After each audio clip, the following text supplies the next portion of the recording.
திருச்சபையின் நேரலை ஆராதனைக்கு குடும்பமாக இணைந்திருக்கும் உங்கள் அனைவரையும் இயேசு கிறிஸ்துவின் இனிய நாமத்தினால் நாங்கள் வாழ்த்தி வரவேற்கிறோம். பொல்லாப்பு உனக்கு நேரிடாது, வாதை உன் கூடாரத்தை அணுகாது என்று தேவனுடைய வார்த்தை சொல்லுகிறது. நாங்கள் இந்த ஆராதனையை தேவனுடைய கருத்தில் ஒப்படைத்து நாங்கள் ஜெபிப்போம். எங்களுடைய தலைகளை சாய்த்து, எங்களுடைய கண்களை மூடி, எங்களுடைய மனதை ஒருமுறைப்படுத்தி நாங்கள் இந்த வேலையை நாங்கள் ஜெபிப்போம். அன்பான ஆண்டவரே, இந்த அழகான நேரத்தை கொடுத்ததற்காக உங்களுக்கு நன்றி சுவாமி. ஆண்டவரே, நீங்கள் எங்களோடு கூட இருக்கீங்க என்பதை நாங்கள் விசுவாசிக்கிறோம். ஆண்டவரே, எங்கள் குடும்பங்களோடு நீங்கள் இருக்கிறீங்க என்பதை நாங்கள் விசுவாசிக்கிறோம். ஆண்டவரே, இந்த குடும்பங்களோடு நீங்கள் கூட இருந்தாலுங்க ஆண்டவரே. உங்களோட பொருளாதார தேவைகளை நீங்கள் சந்தித்தாலுங்க ஆண்டவரே. யாராவது பசியோடு இருந்தால் நீங்கள் அவங்களோட தேவைகளை சந்தித்தாலுங்க ஆண்டவரே. யாராவது வியாதியோடு இருந்தால் ஆண்டவரே, உங்களோட காயப்பட்ட தழும்புகளால் நீங்கள் அவங்கள சுகப்படுத்தியலுங்க ஆண்டவரே. ஆண்டவரே, இந்த வார்த்தையை கொண்டு வருகிற தாசன் உங்களோட கருத்தில் ஒப்படைக்கிறேன். வார்த்தையோட கருத்தில் ஒப்படைக்கிறேன் ஆண்டவரே. வார்த்தையானது அநேகருக்கு கனி கொடுக்கும்படியாக நீங்க மாற்றியலுங்க ஆண்டவரே. நாங்கள் மீண்டும் சபையாக இணைந்து உங்களை துதிக்கும் மட்டும் ஆண்டவரே. இந்த ஆராதனையோடு நீங்க கூட இருந்தலுங்க. எங்கள் சபை மக்களோடு கூட இருந்தலுங்க. எங்களோட நாட்டினோடு நீங்க கூட இருந்தலுங்க ஆண்டவரே. நீங்களே எல்லாவற்றையும் பொறுப்படுத்தி பாதுகாத்துக் கொள்ளுங்க. உங்களோட அக்கினி எப்பொழுதும் எங்களை சுற்றி இருக்க வேண்டும் ஆண்டவரே. இந்த ஜெபத்தை எங்களுக்காகவே மரித்த உயிர்த்தெழுந்த இயேசுவின் நாமத்தினாலே கேட்டுக்கொள்கிறேன் பிதாவே. ஆமென்.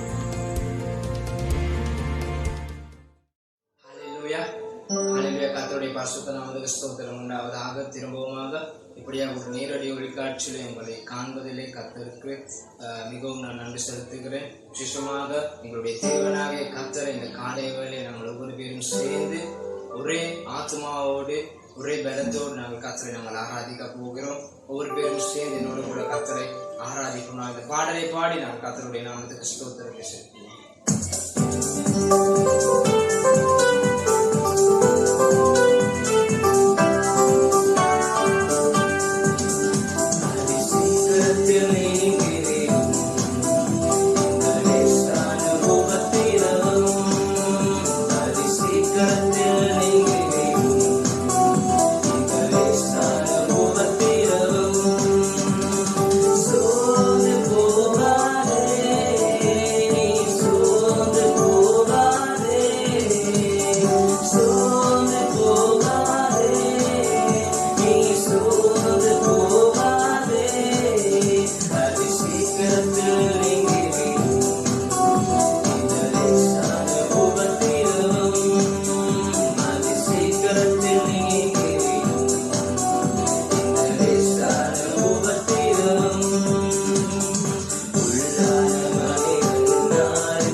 ஹalleluya சுவாமி. உம்மை துதிக்கிறோம் ஆண்டவரே. ஆண்டவரே, நீர் எங்களுடைய வேதனைகள், எங்களுடைய துன்பங்கள் யாவையும் சுமந்து தீர்த்தவர் ஆண்டவரே. உம்மை ஆராதிக்கிறோம் ஐயா. நீர் எங்களோடு இருக்கும் பொழுது எங்களுக்கு எந்த விதமான கலக்கமும் இல்லை ஐயா. நீர் எங்களோடு இருக்கும் பொழுது ஆண்டவரே அப்பா எங்களுக்கு எந்த விதமான துக்கமும் இல்லை ஆண்டவரே ஐயா. நாங்கள் சோர்ந்து போவதில்லை அப்பா. ஏனெனில் நீர் எங்களோடு இருக்கின்ற தெய்வம் ஆண்டவரே. எங்களை போஷிக்கின்ற தெய்வம், எங்களை விசாரிக்கின்ற தெய்வம், எங்களை ஆதரிக்கின்ற தெய்வம் நீரே ஆண்டவரே. உம்மை நாங்கள் துதிக்கிறோம் துதிக்கிறோம் துதிக்கிறோம் சுவாமி. ஹalleluya. உம்மை நாங்கள் ஆராதிக்கிறோம் ஆண்டவரே. ஹalleluya.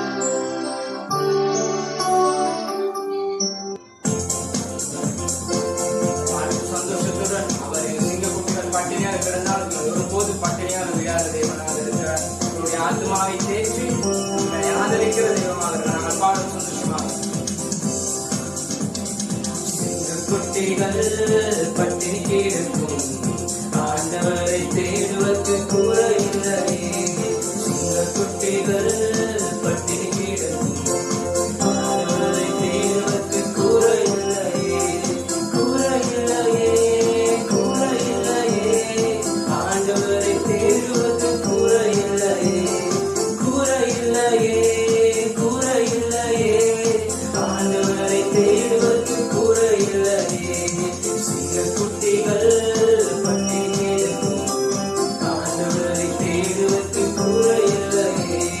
சிங்கக்குட்டிகள் பட்டினி கிடக்கும் ஆண்டவரை தேடுவதற்கு குறையில்லையே. புல்லுள்ள இடங்களிலே என்னை மேய்க்கின்றார். புல்லுள்ள இடங்களிலே என்னை மேய்க்கின்றார். தன்னிறமை கூட்டிச் சென்று தாகம் தீர்க்கின்றார். தன்னிறமை கூட்டிச் சென்று தாகம் தீர்க்கின்றார். சிங்கக்குட்டிகள் பட்டினி கிடக்கும் ஆண்டவரை தேடுவதற்கு குறையில்லையே. சிங்கக்குட்டிகள் பட்டினி கிடக்கும் ஆண்டவரை தேடுவதற்கு குறையில்லையே. எதிரிகள் முன் விருந்தொன்றை ஆயத்தப்படுத்துகிறார். எதிரிகள் முன் விருந்தொன்றை ஆயத்தப்படுத்துகிறார். என் தலையை எண்ணெயினால் அபிஷேகம் செய்கின்றார். என் தலையை எண்ணெயினால் அபிஷேகம் செய்கின்றார். சிங்கக்குட்டிகள் பட்டினி கிடக்கும் ஆண்டவரை தேடுவதற்கு குறையில்லையே. சிங்கக்குட்டிகள் பட்டினி கிடக்கும் ஆண்டவரை தேடுவதற்கு குறையில்லையே. ஆத்துமாவை தேற்றுகிறார், ஆவி பொழிகின்றார். ஆத்துமாவை தேற்றுகிறார், ஆவி பொழிகின்றார். ஜீவனுள்ள நாட்களெல்லாம் கிருபை என்னை தொடரும் சொல்லுவான். ஜீவனுள்ள நாட்களெல்லாம் கிருபை என்னை தொடரும். சிங்கக்குட்டிகள் பட்டினி கிடக்கும் ஆண்டவரை தேடுவதற்கு குறையில்லையே. சிங்கக்குட்டிகள் பட்டினி கிடக்கும் ஆண்டவரை தேடுவதற்கு குறையில்லையே. குறையில்லையே குறையில்லையே ஆண்டவரை தேடுவதற்கு குறையில்லையே. குறையில்லையே குறையில்லையே ஆண்டவரை தேடுவதற்கு குறையில்லையே. குறையில்லையே குறையில்லையே ஆண்டவரை தேடுவதற்கு குறையில்லையே. குறையில்லையே குறையில்லையே ஆண்டவரை தேடுவதற்கு குறையில்லையே. ஹalleluya. சுவாமி, உம்மை தேடுவதற்கு எந்த குறையும் இல்லை ராஜா. ஆண்டவரே, உம்மை தேடுகிற ஜனங்களுக்கு எந்த குறையும் இல்லை ஆண்டவரே. வானி எங்களை போஷிக்கின்ற ஆண்டவரை எங்களை ஆதரிக்கின்ற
தெய்வமே உம்மை நாங்கள் துதிக்கிறோம் ஆண்டவரே.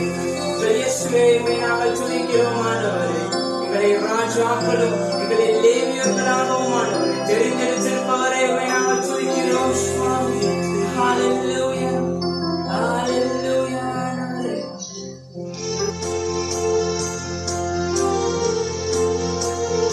Hallelujah.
சுவாமி.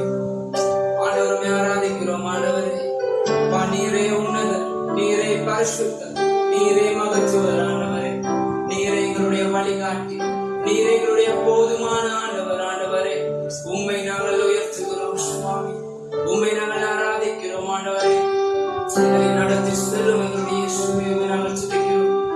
எங்களை தாங்கிடும் எங்களுடைய தேவனையும் நாங்கள் துதிக்கிறோம். ஆண்டவரே ஹல்லேலூயா, ஹல்லேலூயா.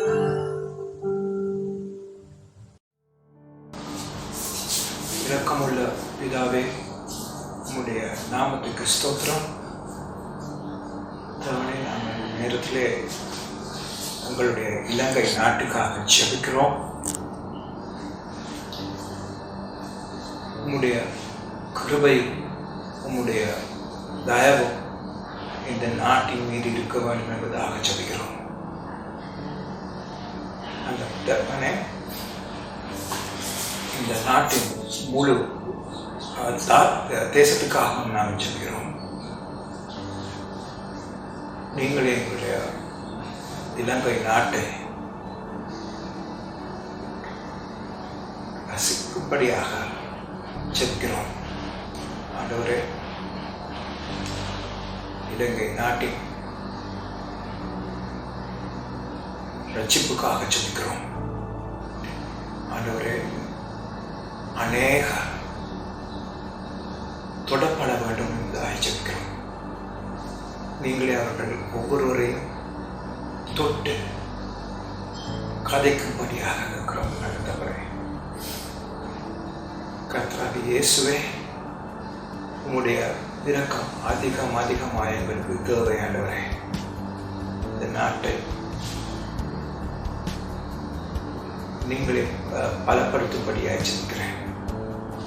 உம்முடைய கிருபை இருக்கட்டும் ஆண்டவரே.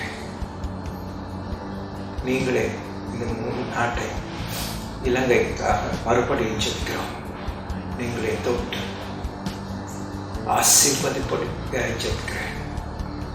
கர்த்தராகிய இயேசு கிறிஸ்துவின் நாமத்தினாலே ஜெபிக்கிறேன். தேவனுடைய பரிசுத்த நாமத்துக்கு ஸ்தோத்திரம் உண்டாவதாக. எப்படி இருக்கீங்க? நல்லா இருக்கீங்களா? ஆண்டவருக்கு ஸ்தோத்திரம். நீங்கள் அனைவரும் நேரடியான தொடர்புக்குள்ளாக இணைந்து கொண்டு இந்த ஆராதனையில் இணைந்து கொள்வதற்கு நாங்கள் மிகவும் சந்தோஷம் அடைகிறோம். உங்கள் அனைவரையும் கர்த்தராகிய இயேசு கிறிஸ்துவ நாமத்தினால் வாழ்த்தி நாங்கள் வரவேற்கிறோம். ஆண்டவர் தாமே எங்களோடு இருந்து எங்களை வழிநடத்துவாராக. இந்த வேளையில விசேடமாக எங்களுடைய சபையில் இருக்கிறதான ஒவ்வொரு நிகழ்வுகளை குறித்து உங்களுக்கு முன்பதாக வைக்க விரும்புகிறேன். ஆகவே உங்களுடைய விசேடமாக உங்களுடைய தேவைகள், அதாவது உங்களுக்கு ஜெப விண்ணப்பங்கள், ஜெப தேவைகள் இருக்குமே ஆனால் தயவு செய்து எங்களோடு நீங்கள் தொடர்பு கொள்ளலாம். திரைக்கு முன்பதாக தெரிகிறதான எங்களுடைய மின்னஞ்சல் விலாசங்கள் கூடாக, அதாவது இமெயில் கூடாக உங்களுக்கு எங்களோட தொடர்பு கொள்ளலாம். அதோடு எங்களுடைய கல்வாரி முகநூல் கூடாக, அதாவது ஃபேஸ்புக் கூடாகவும் எங்களோடு தொடர்பு கொண்டு இவ்வாறான ஆராதனைகள் கூடாக நீங்கள் இணைந்து கொள்ளும்படியாக கேட்டுக்கொள்கிறோம். இன்று மாலை 3 மணிக்கு சிறுவர்களுக்காக விசேட ஒரு நிகழ்வு நடைபெறுது. ஆகவே எங்களுடைய கல்வாரி முகநூல் கூடாக நீங்கள் அதில் கலந்து கொண்டு ஒவ்வொரு பெற்றோர்கள் தயவு செய்து உங்களுடைய பிள்ளைகளை அந்த நிகழ்வுக்கு கலந்து கொள்ளும்படியாக நீங்கள் அவர்களுக்கு இடமளிக்கும்படியாக நாங்கள் உங்களிடம் மிகவும் தாழ்மையோடு கேட்டுக்கொள்கிறோம். அதோடு எங்களுடைய தொலைபேசி இலக்கம் உங்களுக்கு முன்பதாக தெரிகிறது. அதோடு எங்களோடு இணைந்து கலந்து கொள்ளும்படியாக உங்களிடம் மிகவும் தாழ்மையோடு கேட்டுக்கொள்கிறோம். இவ்வாறான நிகழ்வுகள் கூட இந்த காலகட்டத்திலே நீங்கள் அனைவரும் இணைந்திருப்பீர்கள் என்று சொல்லி நாங்கள் விசுவாசிக்கிறோம். கர்த்தர் தாமே உங்கள் அனைவரையும் ஆசீர்வதித்து வழி நடத்துவாராக.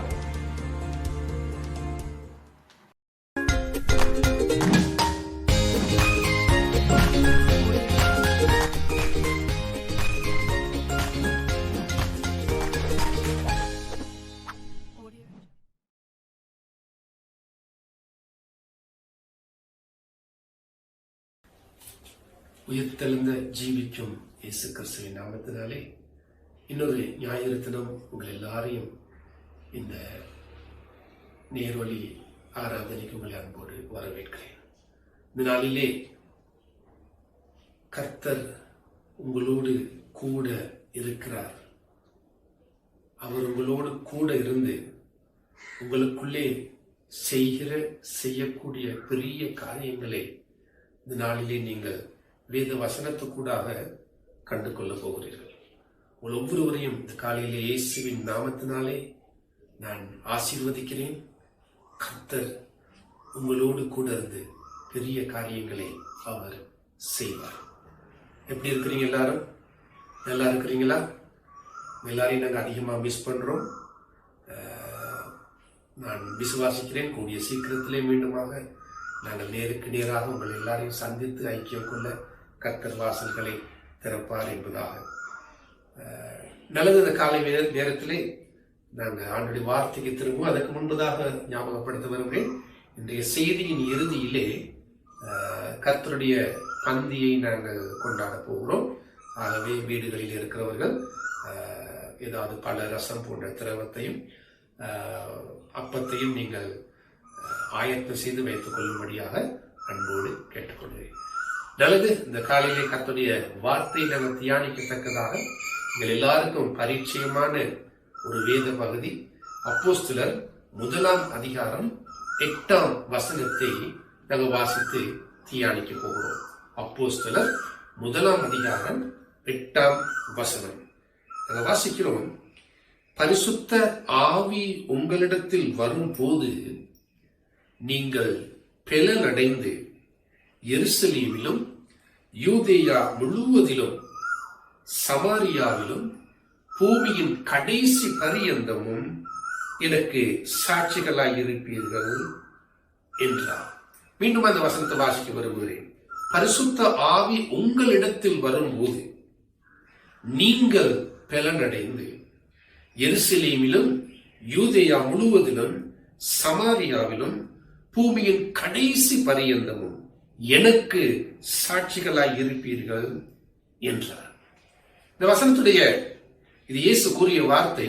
இந்த வசனத்துடைய பின்னணியை நாங்கள் பார்ப்போமா இருந்தால், ஏறக்குறைய 50 நாட்களுக்கு முன்பதாக இயேசு முழு உலகத்தின் பாவத்துக்காக, சாபங்களுக்காக விழுந்து போன அந்த உலகத்தை மீண்டும் மீட்டு ரட்சிக்கத்தக்கதாக அவர் அந்த கோர சிலுவையிலே பாடுபட்டு தம் ஜீவனை கொடுத்தார். நாம் அறிந்தபடி 3ஆம் நாளிலே அவர் கல்லறை திறக்கப்பட உயிரோடு கூட எழுந்து 40 நாட்கள் தம்முடைய சீசர்களுக்கு அவர் உயிரோடு இருக்கிறவராக காணப்பட்டு தேவ ராஜ்யத்தின் குறித்த காரியங்களை அவர்களுக்கு போதித்தார். யோசிச்சு பாருங்க. 40 நாட்களும் இயேசு என்ன செய்தார் என்றால், அப்போஸ்தலர் 1 அதிகாரத்தில் 3ஆம் வசனத்தில் வாசிக்கிறோம்.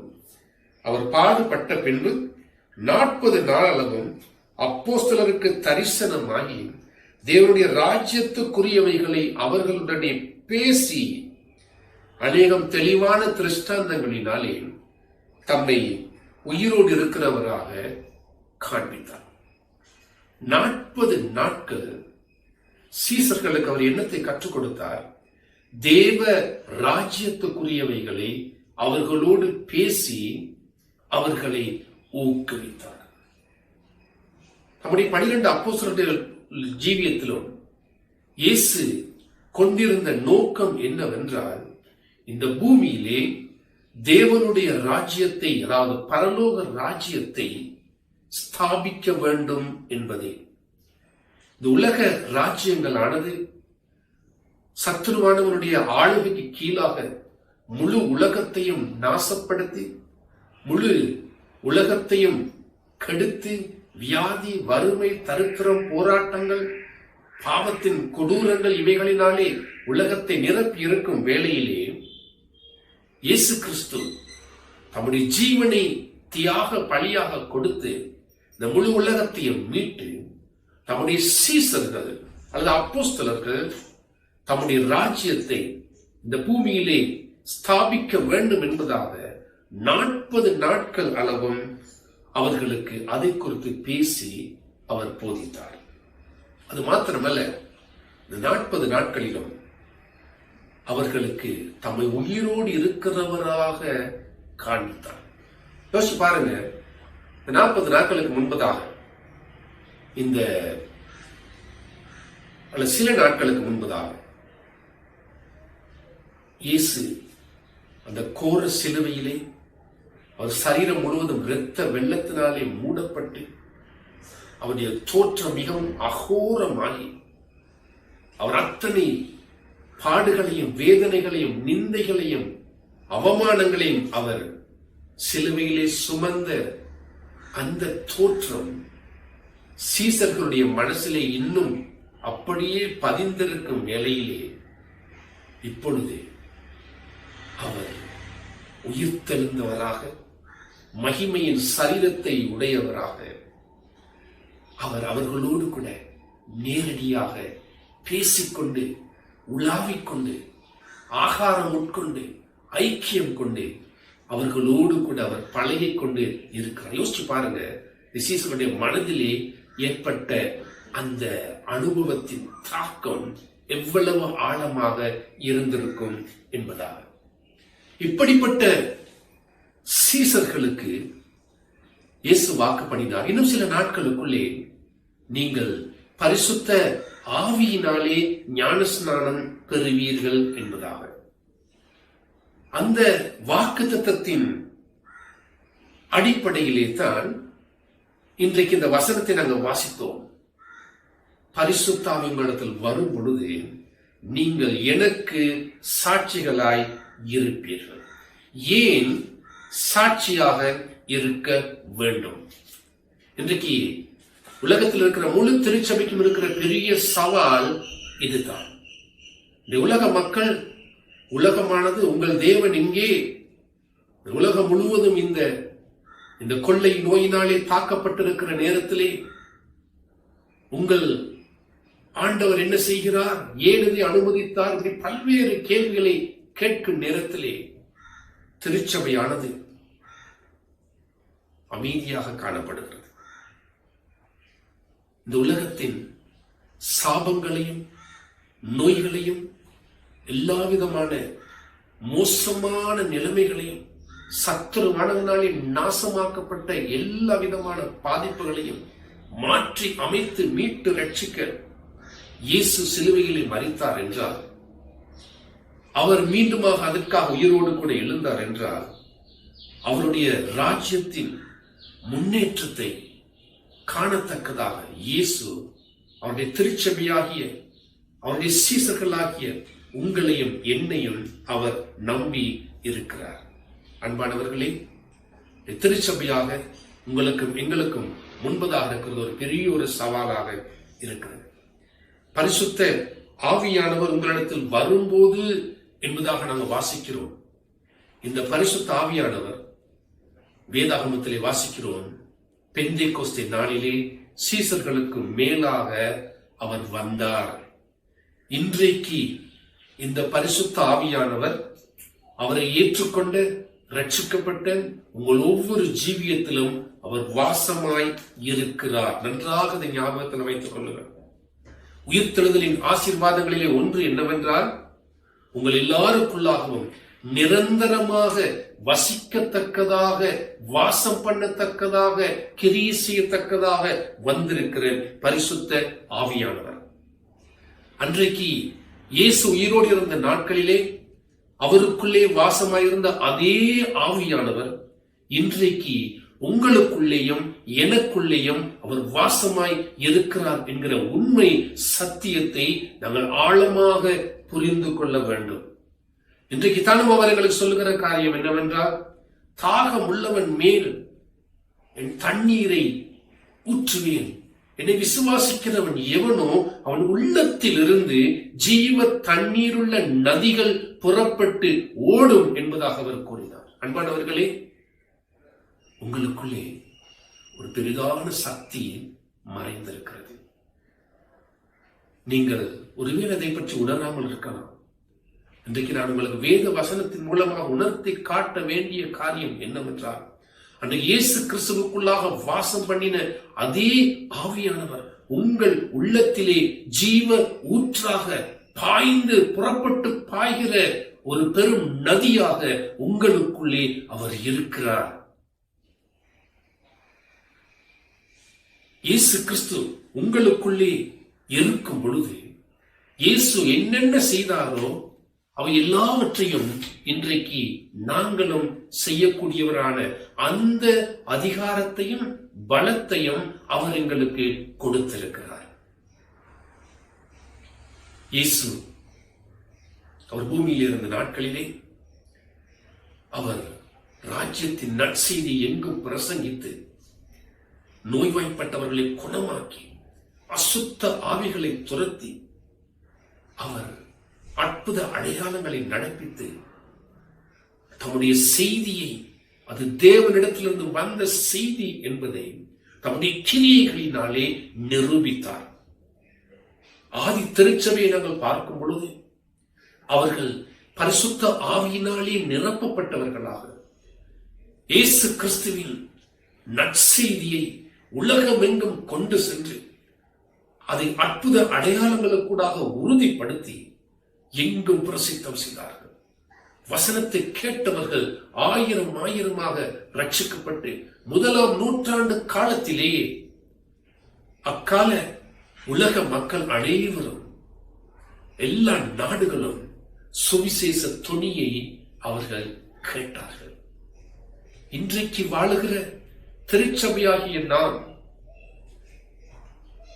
எங்களுக்குள்ளேயும் அதே ஆவியானவர் அதே வல்லமையோடு அதே ஆழத்தோடு அதே தாக்கத்தோடு எங்களுக்குள்ளே வாசம் பண்ணுகிறார். அநேக நேரங்களில் நாங்கள் இயேசு கிறிஸ்துவை எங்களை விட்டு சற்று தூரமானவராக, எங்களை சற்று பிரித்த வண்ணமாக நாங்கள் பார்க்கிறோம்.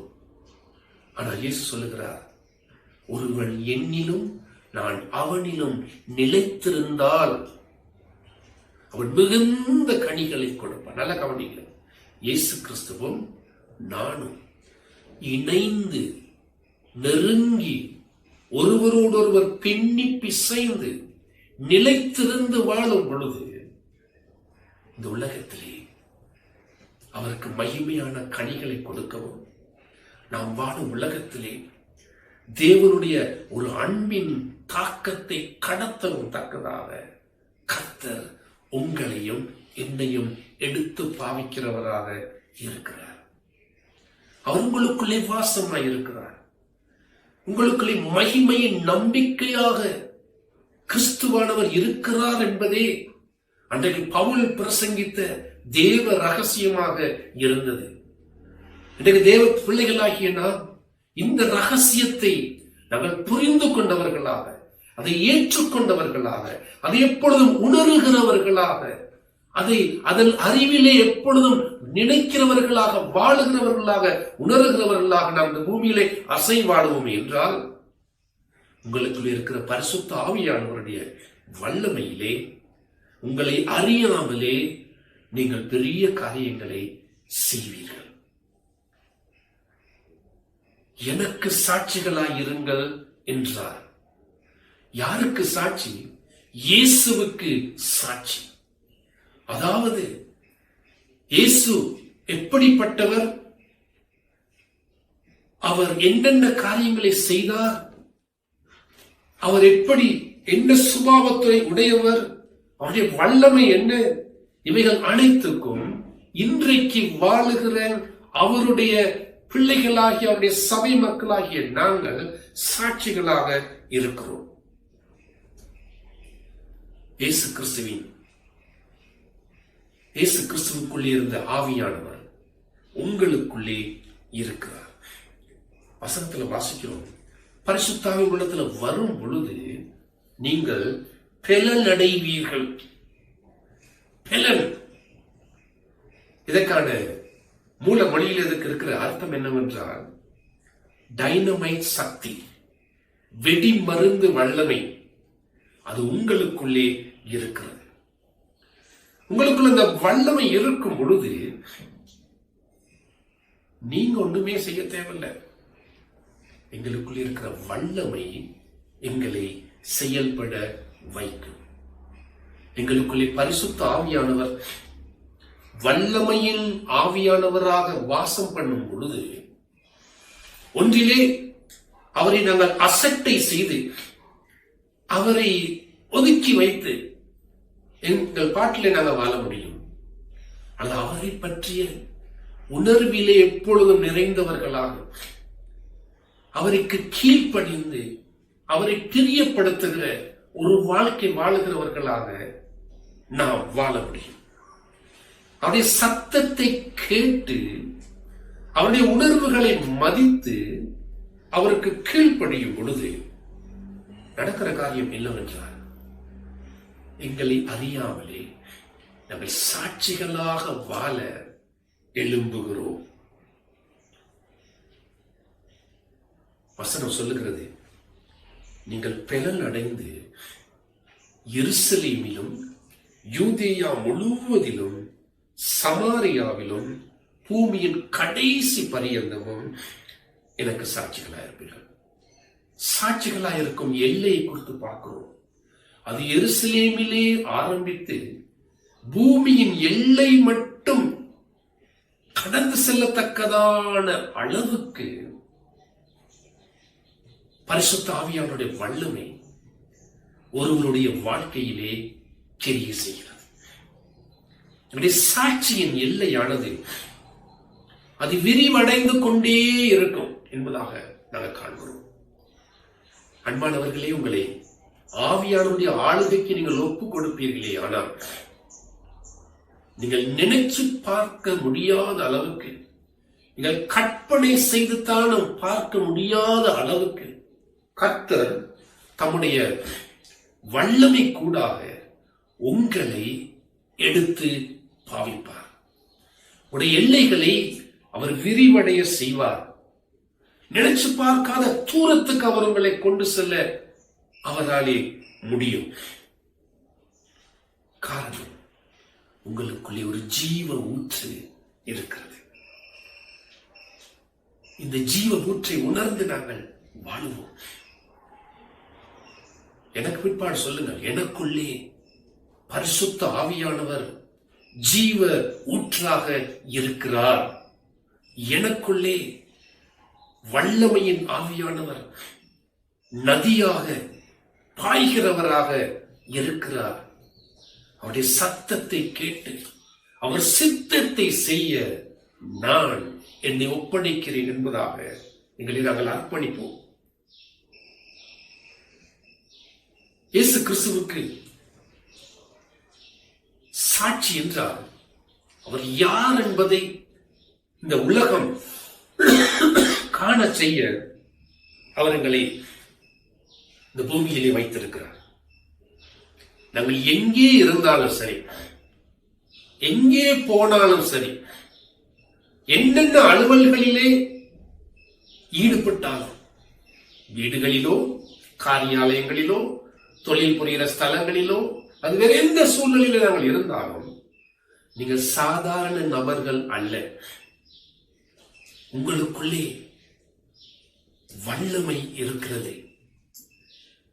இயேசுவுக்குள்ளே வாசம் பண்ணிய அதே ஆவியானவர் உங்களுக்குள்ளே இருக்கிறார். அவர் நீங்கள் செல்லும் இடமெல்லாம் உங்களோடு கூட வருகிறார்.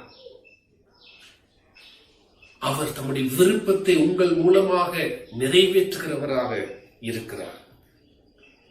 எப்படி நாங்கள் உலகத்திலே சாட்சியாக வாழ முடியும் என்பதை குறித்து 5 காரணிகள் உங்கள் முன்பதாக வைக்க நான் விரும்புகிறேன். வேதம் சொல்லுகிறது, முதலாவது,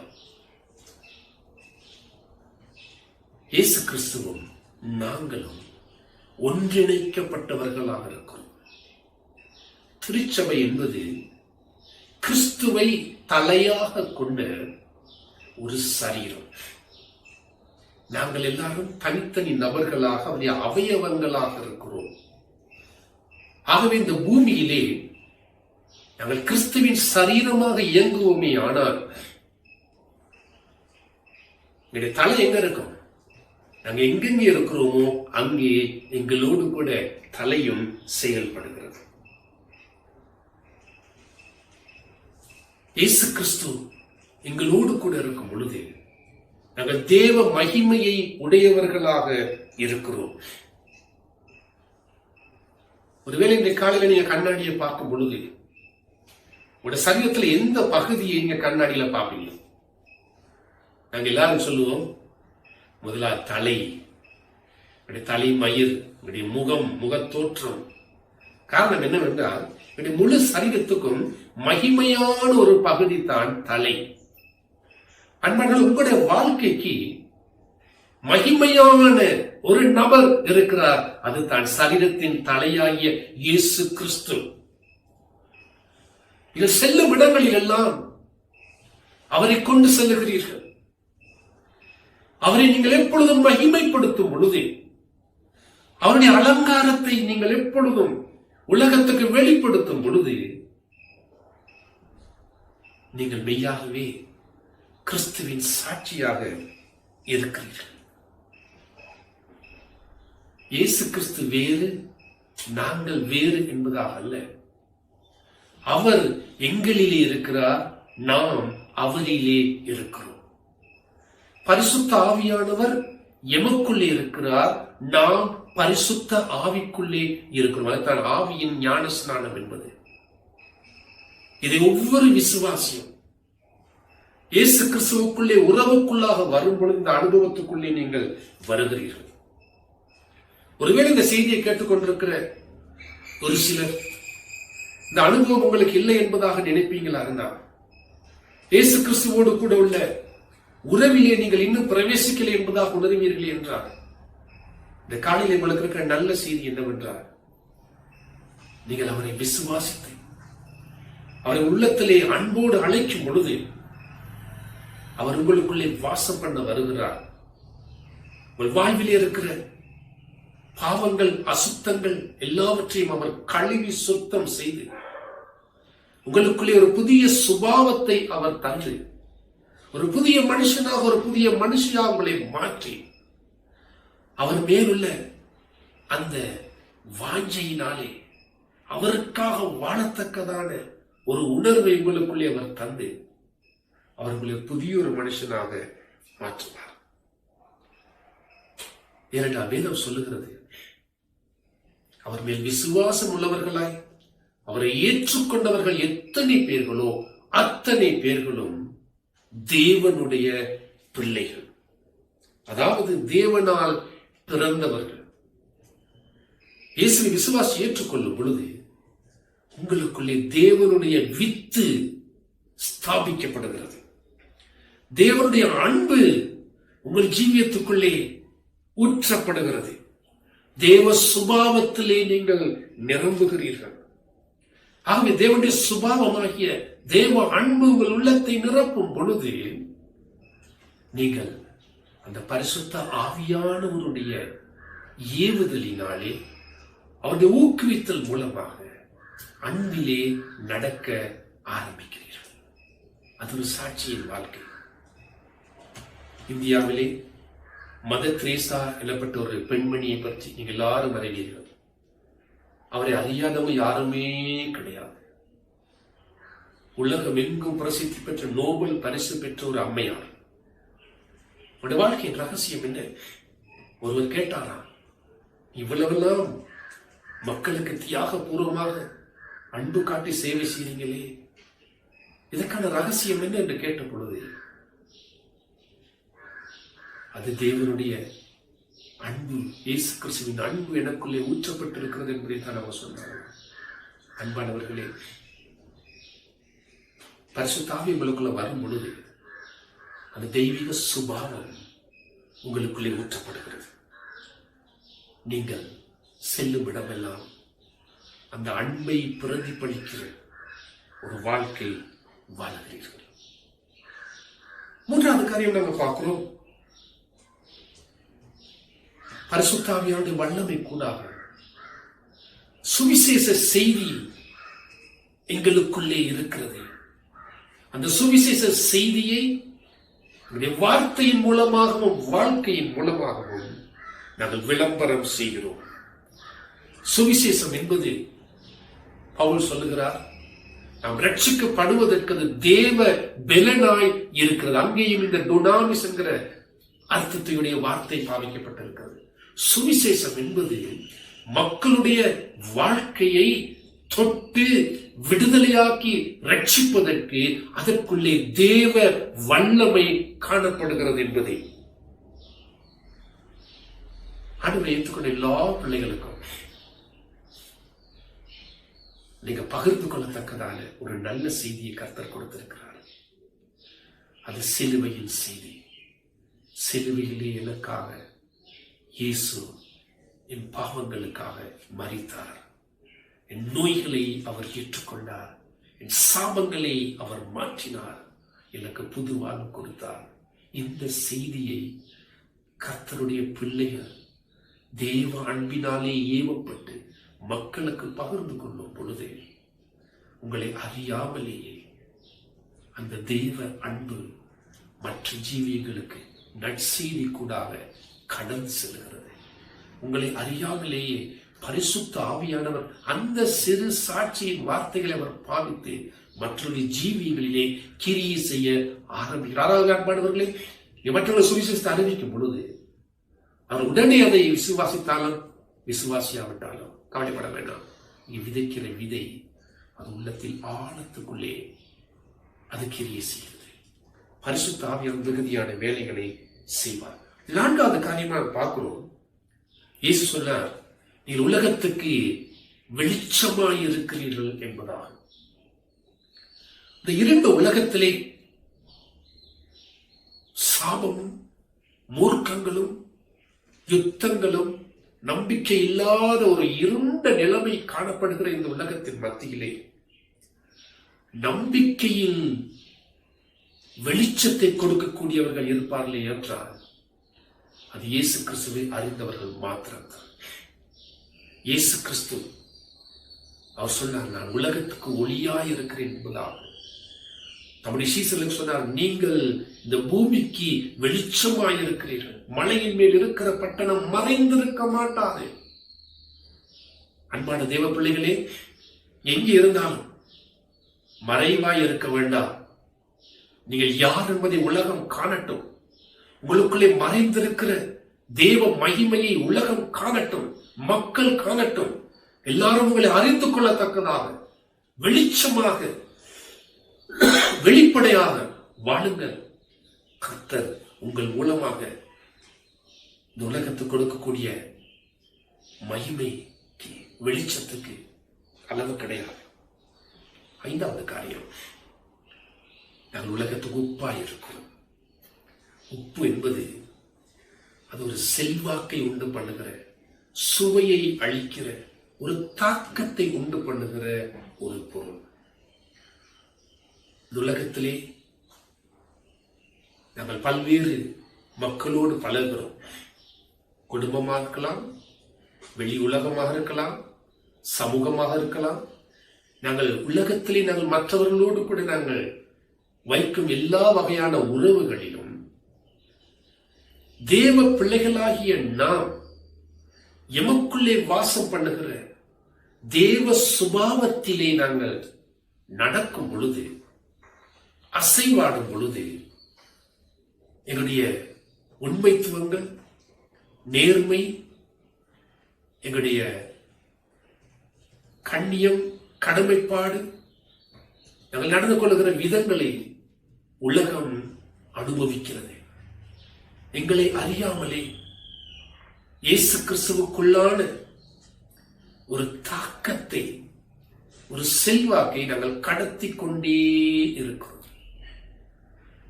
நாங்கள் எதிர்பார்க்கிற காரியம் என்னவென்றால், தேவனுடைய பிள்ளைகளாகி நாங்கள் ஒவ்வொருவரும் அவருக்கு சாட்சியாக வாழுவதே.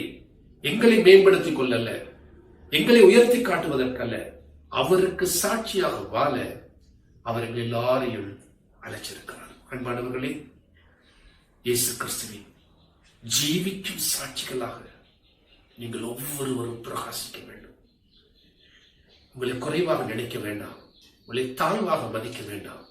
ஒருவேளை நீங்கள் அவ்வளவு தூரம் மனுஷனாலே மதிக்கப்படத்தக்கவர்களாக இல்லாமல் இருக்கலாம். ஆனால் உங்களுக்குள்ளே வாசம் பண்ணுகிற பரிசுத்த ஆவியானவர் மூலமாக நீங்கள் விசேஷித்த நபர்களாக, வல்லமையுள்ள நபர்களாக, நீங்கள் பெரிய காரியங்களை செய்யக்கூடிய நபர்களாக, நீங்கள் நினைச்சு பார்க்காத மட்டத்துக்கு அவர் உங்களை வழி நடத்துகிறவராக அவர் இருக்கிறபடியினாலே தைரியம் கொள்ளுங்கள், எழும்புங்கள், அவருக்காக முன் செல்லுங்கள். கர்த்தர் உங்களோடு கூட இருந்து உங்களை ஆசீர்வதித்து வழி நடத்துவார். உங்களுக்காக ஜெபிக்கவா? அருமை பிதாவே, நாங்கள் உண்மை நன்றியோடு துதிக்கிறோம் சுவாமி. உடைய பிள்ளைகளுக்காக நன்றி. இந்த வசனங்களை, இந்த வார்த்தைகளை கேட்டுக்கொண்டிருக்கிற ஒவ்வொரு உள்ளங்களிலும் நீங்க தாமே அசைவாடுங்க. உடைய பரிசுத்த ஆவியானவருடைய தாக்கத்தை ஒவ்வொருவரும் உணர்வார்களாக. உடைய பரிசுத்த ஆவியானவருடைய வல்லமை ஒவ்வொரு உள்ளங்களிலும் கிரியை செய்வதை இதை கேட்டுக்கொண்டிருக்கிற பிள்ளைகள் உணர்வார்களாக. இன்றைக்கு மாத்திரமல்ல, எப்பொழுதும் எனக்குள்ளே ஜீவ ஊற்று, அது வற்றாத ஜீவ ஊற்று என்பதை உணர்ந்து உமக்கு மகிமையாக ஒவ்வொரு நாளும் வாழ உடைய பிள்ளைகளுக்கு அனுக்கிரகம் செய்கிறார். இந்த வார்த்தையை கேட்டுக்கொண்டிருக்கிற அறியாத யாராவது இருப்பாங்களா? இயேசுவின் அன்பு அந்த உள்ளங்களை தொடுவதாக, மனமாற்றத்தை உண்டு பண்ணுவதாக உமக்கு சாட்சியாக வாழ் எல்லாருக்கும் அனுக்கிரகம் செய்கிறார்கள். நாமத்துக்கு எல்லா கணத்தையும் மகிமையும் தருகிறேன் இயேசுவின் வல்ல நாமத்தினாலே. ஆமென், ஆமென். இன்னும் சில வினாடிகளிலே நாங்கள் கர்த்தருடைய பந்தியை நாங்கள் ஆசரிக்க ஆயத்தப்படுவோம்.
இந்த நேரத்திலே நாங்கள் கர்த்தருடைய பந்தியிலே கலந்து கொள்ளத்தக்கதாக ஆயத்தப்படுவோம். வேதாகமத்திலே 1 கொரிந்தியர் 10ஆம் அதிகாரத்திலே இப்படியாக நாங்கள் வாசிக்கிறோம். நாம் ஆசீர்வதிக்கிற ஆசீர்வாதத்தின் பாத்திரம் கிறிஸ்துவினுடைய ஐக்கியமாய் இருக்கிறது அல்லவா? நாம் பெற்கிற அப்பம் கிறிஸ்துவினுடைய சரீரத்தின் ஐக்கியமாய் இருக்கிறது அல்லவா?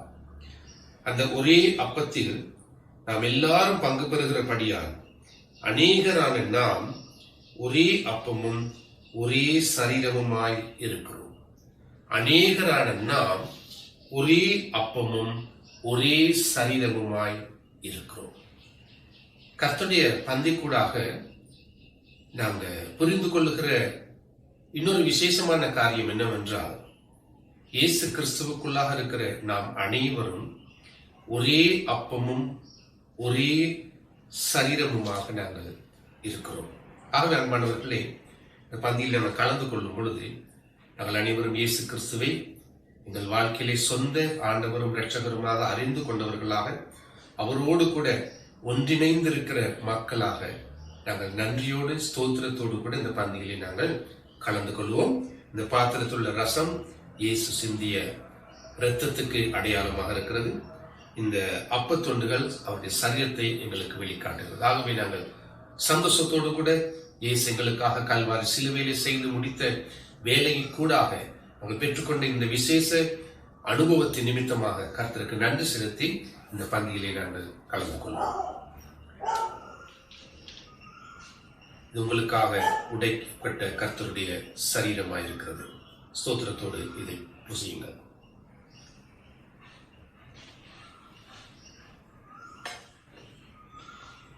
இது உங்களுக்காக சிந்தப்பட்ட இயேசு கிறிஸ்துவின் இரத்தமாக இருக்கிறது. ஸ்தோத்திரத்தோடு நாங்கள் இதை பாடம் பண்ணுவோம்.